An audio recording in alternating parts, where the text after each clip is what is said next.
Signori cari, signore belle, benvenuti nel canale di Samper Game. Oggi voglio dare la mia opinione su un tema estremamente caldo che ci sta riscaldando come una stufa a pellet in una gelida serata di dicembre, cioè l'esclusione dagli Indie Games Award del gioco Expedition 33. Ovviamente non aggiungo nulla sul gioco Expedition 33 poiché è famosissimo, strafamoso.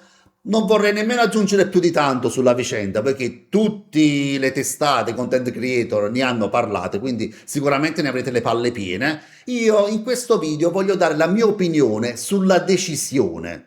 Faccio un breve trafiletto sul fatto che Expedition 33 è stato escluso poiché si è scoperto con degli strumenti estremamente sofisticati che in fase di sviluppo sono stati generati degli asset utilizzando modelli di intelligenza artificiale generativa, sottolineiamo generativa, che poi sono stati tolti durante, come dire, la release del gioco. E vorrei parlare proprio di questo e dell'ipocrisia che sta dietro questa decisione.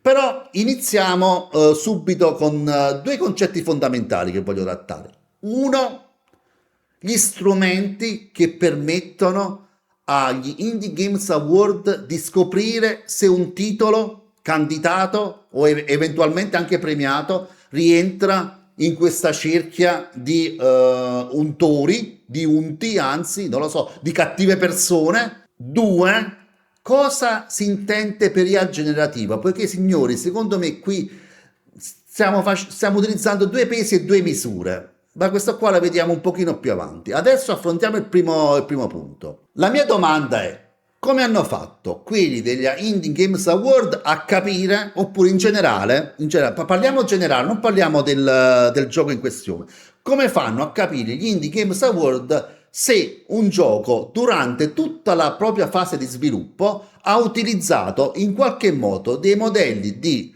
intelligenza artificiale generativa, sottolineo generativa, poi ci torniamo, per generare degli asset. Cioè io già mi immagino che questi, non lo so, si collegheranno al repository del gioco dal giorno 0 fino al giorno del rilancio e grazie a un team saranno lì a controllare, madonna mia, questo l'ha generato così, questo l'ha generato così. No signori, lo strumento è ancora più potente, non è che abbiamo una task force di programmatori che stanno utilizzando dei programmi a noi poveri programmatori sconosciuti e arriveranno solo nel lontano 2014. No signori, questo è dovuto al fatto poiché c'è una clausola estremamente importante che stabilisce l'eleggibilità di un titolo alla nomination. Saltiamo tutta questa prima parte che non ci interessa. La clausola che è sufficiente affinché un gioco venga escluso è questa qua. Non si deve utilizzare IA generativa. Ok, quindi a questo punto se un gioco si stabilisce che ha utilizzato IA generative è giusto che venga squalificato e quindi secondo me Expedition 33 doveva essere squalificato. Ma la domanda che mi faccio io: come faccio a capire se tutti i giochi non hanno utilizzato IA? Cioè, immagino che tutti i giochi verranno messi sotto la lente di ingrandimento tramite questi software avanzatissimi, questa task force di super skillatoni e stabiliscono se appartengono o meno a tale insieme di cattivi. E no, signori, purtroppo a quanto pare non esiste questa task force, non esiste nemmeno questo software.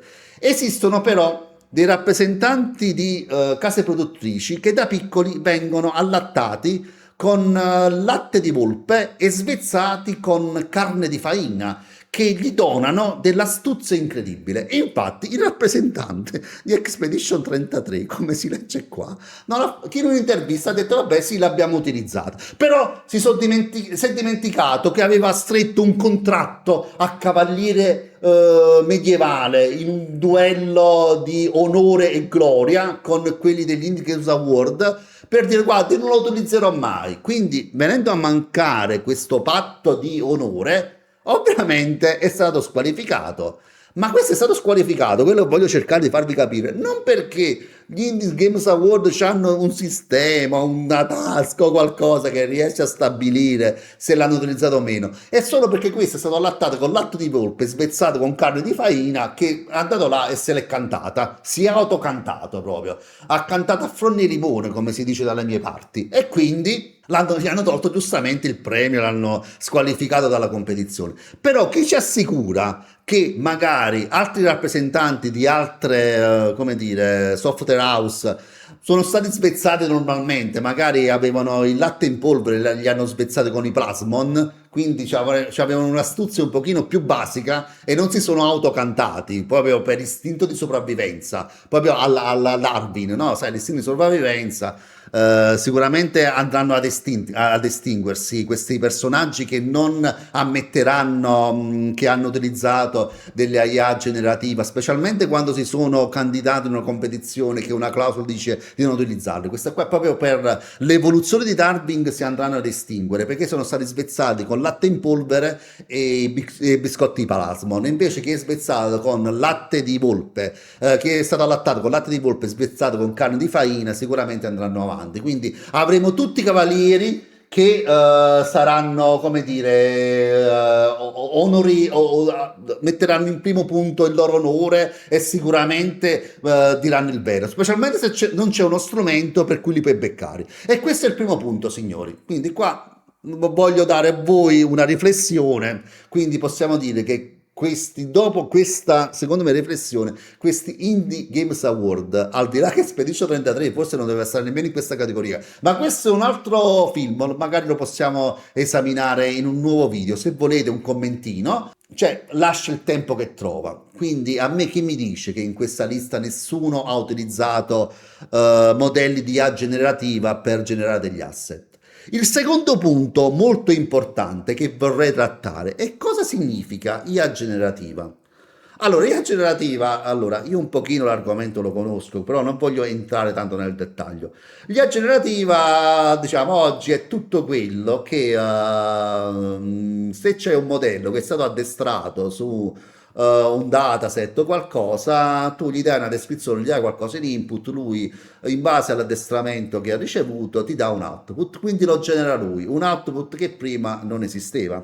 Ok, quindi fondamentalmente io qua credo che ci sia un problema di fondo per quanto riguarda l'utilizzo dell'intelligenza artificiale, poiché sembra che gli Indies Games Award vogliono tutelare, come dire, la creatività solo su un insieme ben definito. Cioè, se tu con l'intelligenza artificiale mi generi delle texture, mi generi delle immagini, mi generi del testo, mi generi della musica, a quel punto sei l'ultimo dei fetenti e devi essere condannato all'esclusione dagli Indie Games Award e ti togliamo tutti i titoli, ti portiamo fin su sull'Olimpo, diciamo che sei il migliore, diciamo che puoi banchettare con tutti gli dei, puoi banchettare insieme a Zeus, puoi banchettare insieme a Minerva, puoi banchettare insieme a Apollon, poi, visto che tra un po' di vino e altro emerge la tua astuzia, ti canti e dici che hai utilizzato l'intelligenza artificiale generativa. A quel punto tutti gli dei si accorgono, cazzo, e chi è questo? È un infiltrato. Piglio, ti danno un calcio in culo dopo averti portato sull'Olimpo, ti fanno rotolare tutto l'Olimpo e ti vai a fracassare con la capoccia sull'isola di Creta. Signori, e non funziona così.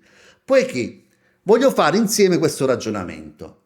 Quindi, se io genero asset tipo una texture, un'immagine, un suono oppure del testo, dove testo magari loro intendono che un NPC, immagino, possa generare del testo utilizzando intelligenza artificiale. Non ci sta qualcuno che l'ha scritto a manella, non ci sta un grafico che ha fatto la texture, non ci sta un artista che ha composto della musica. A quel punto sei cattivo.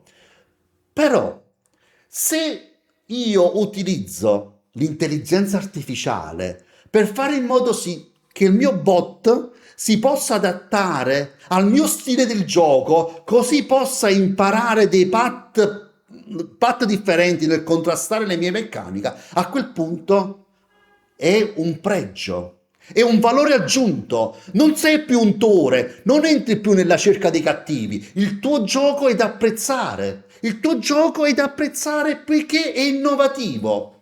E a questo punto a me mi girano le palle, signori, perché anche l'utilizzo dell'intelligenza artificiale in tale settore non ha fatto altro che generare qualcosa dove l'intervento umano non c'è stato. Signori, qua c'è una discriminazione tra un povero software engineering oppure un game designer che scrivono codice, e in questa situazione l'intelligenza artificiale può essere utilizzata. Sì, tu programmatore utilizzi intelligenza artificiale. Signori, ve ne parlo perché io sono del settore, sono uno che programma, ce l'ha integrata in Visual Studio Copilot, li fa tutto lui. Ovviamente devi essere a conoscenza del dominio, altrimenti lui ti tirerà fuori delle puttanate colossali.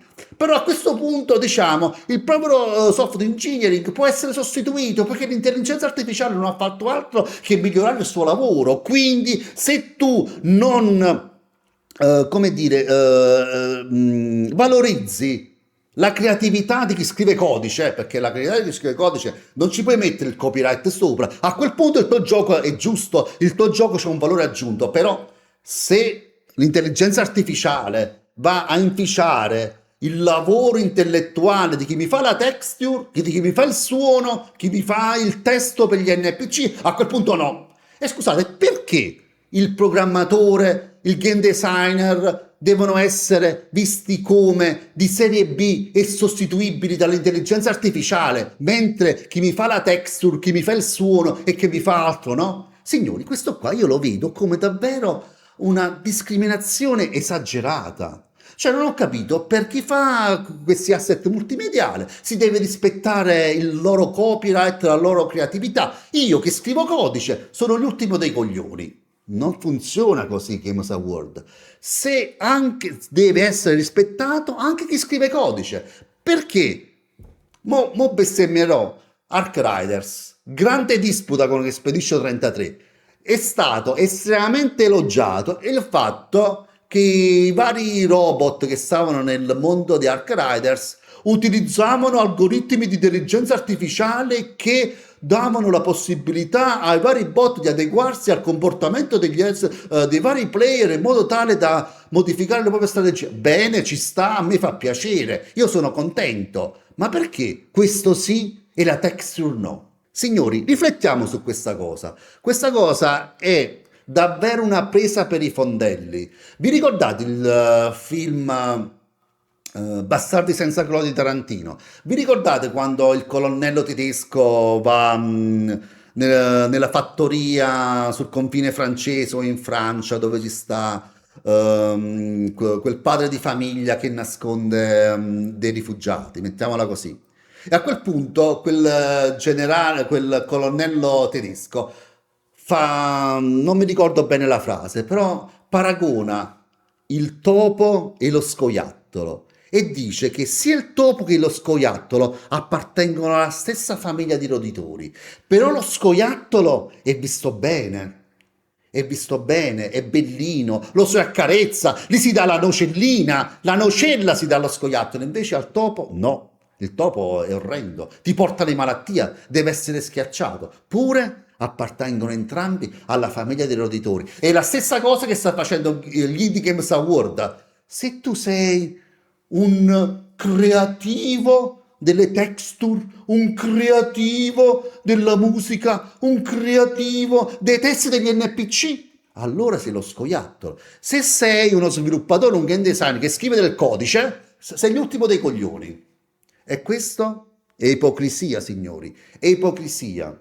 Adesso non vorrei andare tanto in là col discorso perché il video sta diventando davvero lungo, però semplifichiamo un attimo il concetto di intelligenza artificiale, perché è una branchia enorme all'interno di questo. Quando diciamo intelligenza artificiale entrano diversi modelli, cose del genere. Proprio per semplificarla, vediamola così. Come funziona più o meno un modello, un algoritmo di intelligenza artificiale? Ci abbiamo un input su cui viene addestrato, che sarebbe il dataset o altro su cui viene addestrato. Quindi abbiamo questo modello che viene addestrato su un determinato dataset. Una volta addestrato sul dataset, tale modello prende un input e dà un output, basandosi sul modello su cui è addestrato.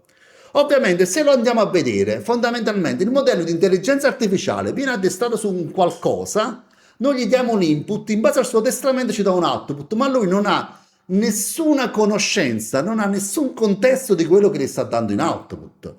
Quindi, se, visto che il modello non ha conoscenze, non riesce a contestualizzare la cosa, fondamentalmente lui dà in output, la faccio semplice, dei byte. Ma questi byte, se sono texture, se sono suoni, se sono testi di NPC, no, dobbiamo salvaguardare la creatività. Se l'output è codice scritto in un determinato linguaggio di programmazione che ti fa muovere il personaggio del tuo videogioco preferito, definisce le meccaniche, a quel punto lo possiamo utilizzare. Va bene, il gioco è figo. Secondo me, signori, siamo estremamente ipocriti. Si può dire. C'è un'ipocrisia di base bestiale, bestiale. Comunque, il video è durato tantissimo. Io vi ringrazio per aver seguito tale video, vi invito a mettere un follow al canale perché è piccolino, magari un commentino e anche un like al video. E niente, vi ringrazio di nuovo e ci becchiamo alla prossima dal vostro Samper Game.